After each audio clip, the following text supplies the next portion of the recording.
First and foremost, I want to start by giving all praise, honor, and glory to Yahweh, Bahashem, Yahushai, Bahashem, Rakakodash. Double honors to the apostles and the elders of Great Millstone who taught me this truth and who lead as examples to the flock. Peace and salutations, to Akim, who are sincerely pushing this truth, and to the believers, the men, women, and children, Shalom. Now, this lesson is going to be entitled, Charlie Kirk, Assassination. Don't just look at the surface. And it's pretty much a reaching out, to brothers and sisters to remain vigilant, and remember the media is not your friend. Whatever you see, the narrative that's being pushed on social media, whether by the left or the right, is engineered for that. There's a lot of psychological operations that's being pushed out right now. Political division and hatred, is high. The spirit of division is high in Babylon the Great right now, right? The hatred is high between, so-called blacks, you Jakes, and you so-called, white people, you Edomites. That's high. The hate between the left, what they call them, the far left or the extremist left, and the far right is high. The tension right now in the streets is high right now, yo. Right? So now is the time, motherfucker. Let me bring out that precept first, before I start. Not as, let's get that, not as fools. All right, I believe it's Ephesians chapter 5. Yeah. Ephesians chapter 5 and verse 15. See then that ye walk circumspectly, not as fools, but as wise, redeeming the time, because the days are evil. Let's get an NLT, see if we can pop more punch. So be careful how you live. Don't live like fools, but like those who are wise. Make the most of every opportunity in these evil days. Don't act thoughtlessly, but understand what the Lord wants you to do. Don't be drunk with wine, because that will ruin your spirit. Instead, be filled with the Holy Spirit. And that wine isn't talking about just, physical, actual wine. It's also talking about whatever is distracting you. Whatever in your life that's causing you not to be sober, in this truth, you have to limit it, right? Because the days are evil. The psyops that are being pushed are being multiplied right now on the earth. So let's get to the topic at hand, which is, the killing of this fellow, who was a far-right activist and a supporter of the Trump administration and also a supporter of Israel. Now, there are two things, that I really want to bring out, right? Two things that I really want to bring out. And so the first is this video, right, that I found on Twitter that someone put up, right, with Charlie Kirk, back. I think this was posted sometime close to when the attack happened, the October attack, right, by Hamas. Sometime close to there. So between when that happened and the end of 2023, this was posted, right? So fair use. Let me go ahead and play the video. The deadliest attack on Jews since the Holocaust. I went on the great Patrick Bet-David's podcast. I encourage you to check him out at amfest.com. Patrick Bet-David is one of my favorite people in the country. He's an amazing member of the media and really smart. Patrick Bet-David runs Valuetainment. So we had this conversation, and I asked a series of questions. And on my birthday, and it so happens to be the first game of Oregon v. Washington, I had this all planned. And Andrew is a big Washington fan, and we'll see who ends up winning tonight. It's this whole thing. The whole week is centered around it. It's really high stakes. And so I had, I was like, okay, it's my birthday. I've been traveling like crazy. I wanted to watch the Ducks, v. Huskies, the whole thing. And next thing you know, Andrew's calling me on Shabbat. I said, what on earth is going on? I thought he was calling to wish me a happy birthday. And he says, Charlie, you're going viral. Everyone says you're a Holocaust denier and all this. It's terrible. I said, what are you talking about? I said, I'm the most pro-Israel guy out there. And they said, well, no, you're not allowed to even, again, let me reemphasize, calling me on Shabbat, okay? You're not allowed to, apparently, with the new rules of this sick world we live in, you're not allowed to even ask, was there an intel failure leading into the October 7th massacre? Not allowed to do that. So what are the cut? What's the cut again here? Oh, yeah, on PBD. So this is what I said. Let's play cut 131. And the world lost its mind. I was attacked from every direction, like you could imagine. Institutional, there was a series of op-eds, articles, all trying to cancel me. They failed. And again, call me an anti-Semite. They failed, and then they put you to rest. All this sort of stuff. Again, it really bothered me.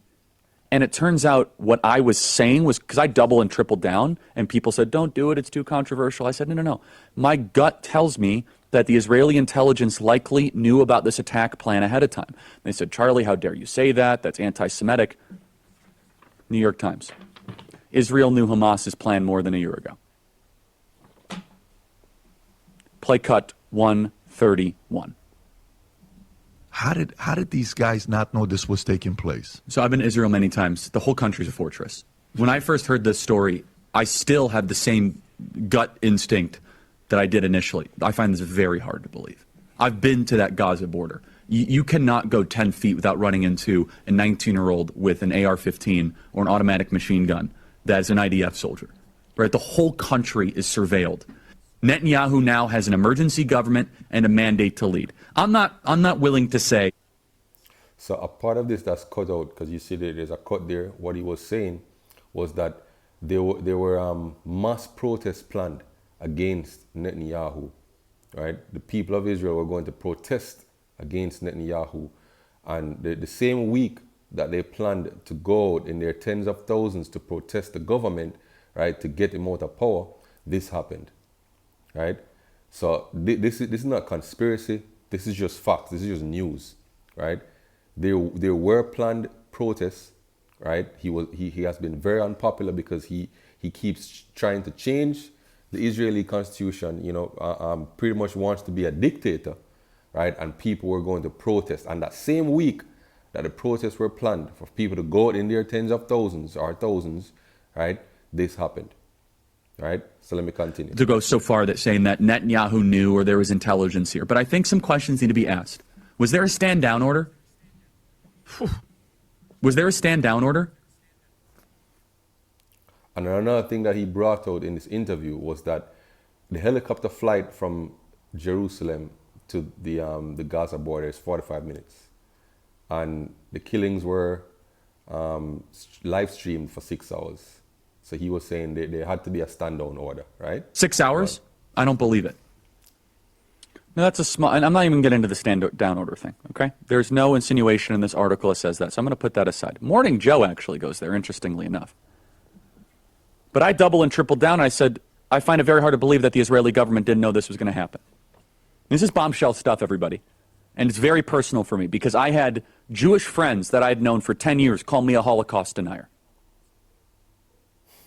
I have the text messages, right?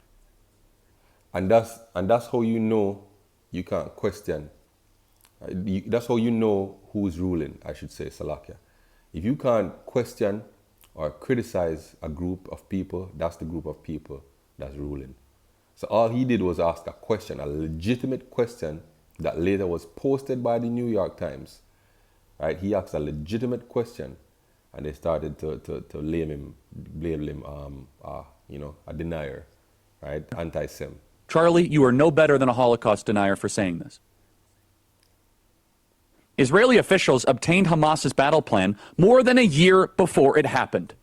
Documents, emails, interviews show. But Israeli military and intelligence officials dismissed the plan as aspirational, considering it too difficult for Hamas to carry out.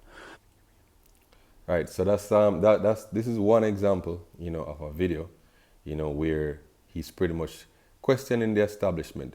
So there's another one that I want to play, right? So this interview was done a day before he was assassinated. So as you can see here, 2 days ago, he interviewed Ben Shapiro, which we know is a Jewish, a small hatter, and a staunch supporter, of course, of the state of Israel, and he was he was interviewed here by Charlie Kirk, and he asked some very tough questions. Right, I'm gonna play one of those questions now. Author Ben Shapiro, author of Lions and Scavengers. We're going to get to that in a second. I have one or two other questions on Israel. I think it's very important for our audience to hear this, though, because there is an incessant campaign. And one thing a friend sent to me, interestingly, which is, okay, Charlie, we've pushed back against the media on COVID, on lockdowns, on Ukraine, on the border, so like maybe we should also ask a question: is the media totally presenting the truth when it comes to Israel? Just a question, that maybe we shouldn't believe everything the media says because. Hey, look at his response. Look at Ben Shapiro's eyebrows. Look at his response. He's saying, "How dare you ask this question? How dare you?" Right? Let's continue. I know I've been conditioned to ask a lot more critical questions over the last couple of years. So Ben, some people would accuse Israel of wanting to ethnically cleanse. Some people in the Israeli government are saying, again, it's all over the place, right? You have opinions all over. In your opinion, what would a good outcome 5 years from now be, and how does one respond to the claims of ethnic cleansing? So ethnic cleansing, the idea, presumably, that population movement is equivalent to ethnic cleansing. I think ethnic cleansing is a term that's been fairly recently coined to describe population movement during war. And the reality is that's been ongoing for literally all of human history. The idea that Israel is, quote unquote, forcing people out of the Gaza Strip, that is not the stated policy of the Israeli government. The idea. Yeah, so you're saying, oh, it's not the stated policy, but then you say, oh, if you don't move, we're gonna bomb that section. So if you want, you can move. If not, stay there and get bombed. What are people going to do? They're going to move, right? If people want to leave, they can, but they're not being forced to leave. Again, moving people out.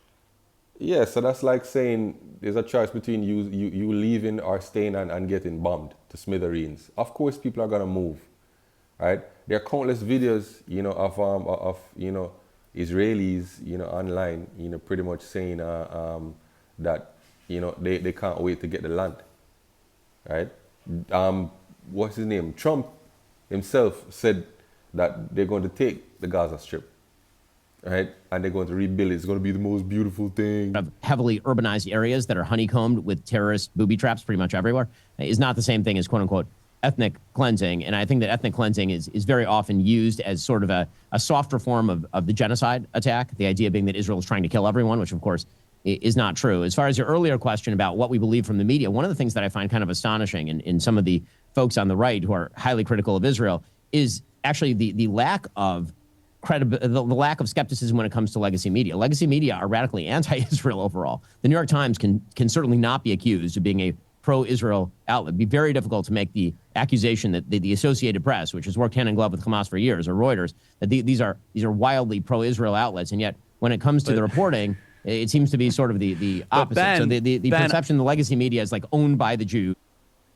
Listen carefully to what he's going to say now, to what I was going to say, Ben, come on. Pro-Israel. You Jews own the media, Ben. So, boom.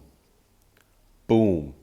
And that's something that if you say that, if you go out and say the Jays own the media, right, that's anti-Sem. And he just said that.